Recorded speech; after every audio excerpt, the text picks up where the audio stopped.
body checks that sent players flying, social media wars that got people fired, teammates who won't even look at each other.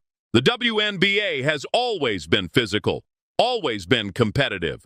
But some rivalries crossed a line that had nothing to do with basketball. These weren't just heated battles on the court. These were personal vendettas, real hatred disguised as sports. And when you dig into what actually happened behind the scenes, you'll realize the league has been sitting on a powder keg that's been ready to explode for years. Let's start at number 5 with a rivalry that defined an entire era. Diana Taurasi versus Candace Parker, two of the greatest players to ever touch a basketball, and they absolutely could not stand each other. Taurasi was the trash-talking, physical, in-your-face competitor who played like every game was a street fight. Parker was elegant, versatile, the media darling who made everything look effortless. Their playing styles clashed, their personalities clashed, and every time Phoenix played the Sparks, you could feel the tension through the screen. Taurasi made comments about Parker's game being too soft for the playoffs. Parker would give these subtle, perfectly calculated responses in interviews that were basically masterclasses in shade, without saying anything directly. Multiple playoff battles between their teams only made it worse. Here's the thing, though. They always maintained this facade of mutual respect.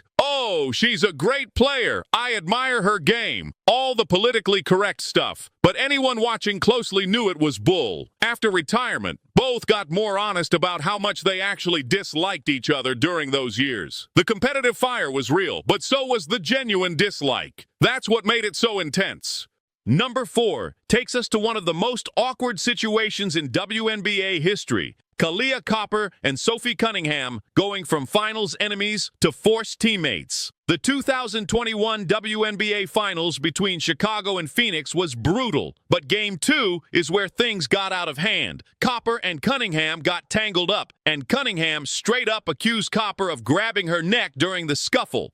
The whole thing was caught on camera, analyzed frame by frame, debated endlessly. Copper's Sky eventually won the series, and she took home Finals MVP while Cunningham watched from the losing side. Fast forward to 2024, and both players got traded to the Phoenix Mercury. Imagine that. You're forced to be teammates with someone you had a physical altercation with on the biggest stage in women's basketball. The press conferences were comedy gold if you knew what to look for. Forced smiles, carefully worded answers, body language screaming discomfort. They publicly said they made nice and moved past it. But watch them interact during timeouts and tell me there's no lingering tension playing together while pretending years of bad blood just evaporated overnight. That's not how human emotions work, and everyone knows it. Number 3 is the rivalry the league desperately wants to promote but can't quite control. Breanna Stewart versus A'ja Wilson. These two superstars have combined to win 5 of the last 7 MVP awards. They're the faces of the league, the players everyone compares, and they absolutely hate losing to each other. The 2023 Finals saw Wilson's aces dominate Stewart's Liberty, winning in 4 games and celebrating on New York's home court that stung. But here's where it got petty. Stewart's shoes mysteriously went missing in Vegas during that series. Coincidence? Sure. Totally normal. Then came 2024, and the semifinals delivered poetic justice. Stewart and the Liberty ended the Aces' bid for a three-peat on Las Vegas' own floor, winning in 4 games. The post-game comments from both sides were dripping with passive aggression. "We executed our game plan. They played well tonight. All very professional, all very polite, all complete nonsense." The individual matchup between them is absurd. They have the exact same career points per game at 20.7. Wilson leads the head-to-head record 15-12. Every single time they match up, it feels like a heavyweight title fight. Neither will publicly admit they don't like each other. But come on, you don't celebrate that hard after beating someone you respect. You celebrate that hard after beating someone you've been dying to shut up.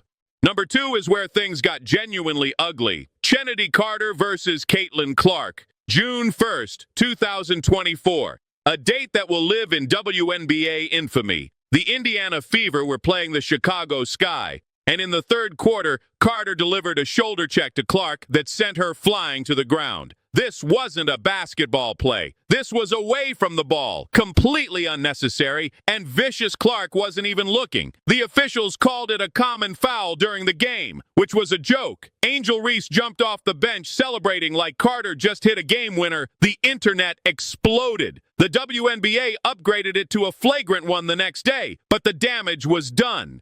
Carter's post-game press conference was legendary for all the wrong reasons. "I ain't answering no Caitlin Clark questions." That was it. That's all she said. Then she took to social media and really let loose. Beside three-point shooting, what does she bring to the table, man? Keep in mind, Clark had just joined Sabrina Ionescu as the only players in WNBA history with 100 points, 50 rebounds, and 50 assists in their first 10 games. But sure, just a three-point shooter. Chicago's coach, Teresa Weatherspoon, had to release a statement apologizing and saying they'd discussed how it wasn't appropriate. Carter later tried to walk it back, claiming it was just a little tap and that she loves the hate. Here's the reality. Chennedy Carter is still an unsigned free agent. That incident may have cost her her career. The racial undertones, the social media pile-on, the way it all spiraled, it became way bigger than basketball, and it exposed just how toxic the discourse around Clark had become. But none of that compares to number one, Caitlin Clark versus Angel Reese, the rivalry that changed everything. It started in college during the 2023 NCAA championship. Reese's LSU destroyed Clark's Iowa, and in the closing moments, Reese hit Clark with the "you can't see me" hand gesture right in her face. 10 million people watched that moment. The controversy was instant and massive. Clark got her revenge in the 2024 Elite Eight, dropping 41 points to eliminate LSU. Both were drafted in 2024. Clark first overall, Reese seventh. The WNBA was salivating. They had their Bird Magic rivalry, their next-generation stars who already had history, but they couldn't have predicted how dark it would get.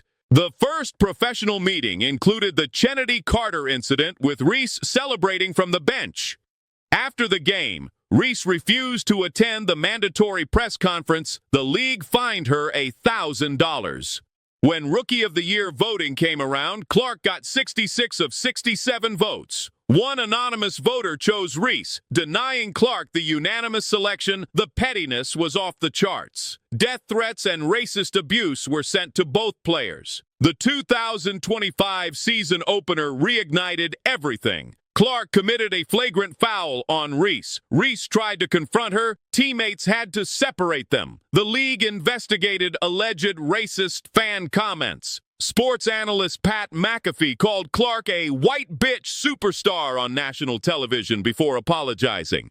The whole thing became about race, privilege, media coverage, everything except basketball. Both players insist the rivalry is manufactured by media and toxic fans. Clark said they're not best friends by any means, but we're very respectful of one another. But here's the tell. The WNBA scheduled them to play each other 5 times in 2025. Most teams play 3 times. The league knows exactly what sells tickets and drives ratings. They can't control the narrative, but they're absolutely cashing in on it. The WNBA tried launching Rivals Week in 2025, a forced attempt to manufacture drama and spotlight big matchups. But here's what they're learning the hard way. You can't schedule real hatred, you can't market genuine animosity, and then act surprised when it crosses lines. These 5 rivalries show what happens when competition becomes personal, when trash talk becomes actual hatred, when social media amplifies every slight into a national controversy. The league is growing faster than ever, pulling in record attendance and viewership. But that growth comes with a dark side. The line between intensity and disrespect is getting blurred. Players are dealing with racist abuse, death threats, and pressure that goes way beyond basketball. Some of these rivalries have been good for the game. They create compelling storylines, drive engagement, force casual fans to pick sides and invest emotionally. But others have exposed uncomfortable truths about how we consume women's sports, how we pit black women against white women, how quickly competition can turn toxic. Chennedy Carter's career might be over because of one foul. Caitlin Clark can't play a game without becoming the center of racial discourse. Angel Reese receives hate that has nothing to do with her actual play. Diana Taurasi and Candace Parker spent years pretending to respect each other when they didn't. The real question isn't whether these rivalries are good for the WNBA. It's whether the league can handle them without everything falling apart. Because right now, it feels like one incident away from something really bad happening. The powder keg is packed, the fuse is lit, and everyone's just hoping it doesn't explode in the wrong way. One thing's absolutely certain, though. You can't fake real hatred, and the WNBA has plenty of it.